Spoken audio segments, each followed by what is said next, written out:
নমস্কার বন্ধুরা, আমি ফাল্গুনী। আমার চ্যানেলে আপনাদের সবাইকে স্বাগত জানাই। আজ আমি আপনাদের সাথে শেয়ার করব মশলা পাস্তার রেসিপি। প্রথমে পাস্তাগুলো আমি সেদ্ধ করে কড়াইতে তেল দিয়ে তেলের মধ্যে দিয়ে দেবো রসুন কুচি। রসুনটা একটু ভাজা হয়ে যাওয়ার পর এর মধ্যে দিয়ে দেবো একটু আদা কুচি। রসুন এবং আদা একটু ভেজে নেওয়ার পর তার মধ্যে দিয়ে দেব পেঁয়াজ কুচি। এরপর দেব কেটে রাখা গাজর এবং পেঁয়াজ একটু ভেজে নেওয়ার পর তার মধ্যে দিয়ে দেব ক্যাপসিকাম কুচি।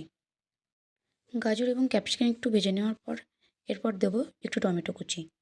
সবজিগুলো যখন একটু ভাজা ভাজা হবে তারপর দিয়ে দেবো স্বাদমতো নুন এবং দিয়ে দেবো টমেটো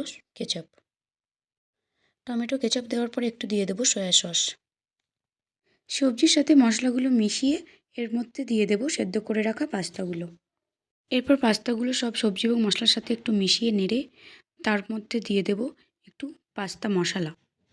আবারও সব উপকরণের সাথে ভালোভাবে পাস্তাটা একটু ভেজে নেব।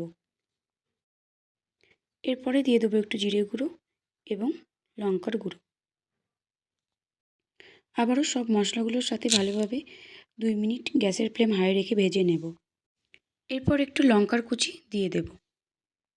এরপর সবগুলো একসঙ্গে ভালোভাবে মিশিয়ে ভেজে নিলেই তৈরি হয়ে যাবে আমাদের সুস্বাদু মশলা পাস্তা। একদম ঘরোয়া পদ্ধতিতে এবং খুব কম সময়ে অল্প উপকরণে এই পাস্তাটি আমি তৈরি করেছি। এই পাস্তাটি আপনারা বাড়িতে তৈরি করতে পারবেন। বন্ধুরা, আমার চ্যানেলটা যদি আপনারা নতুন হয়ে থাকেন তাহলে আমার চ্যানেলটি সাবস্ক্রাইব করার অনুরোধ রইল। আজ আসি বন্ধুরা, পরে আবার দেখা হবে।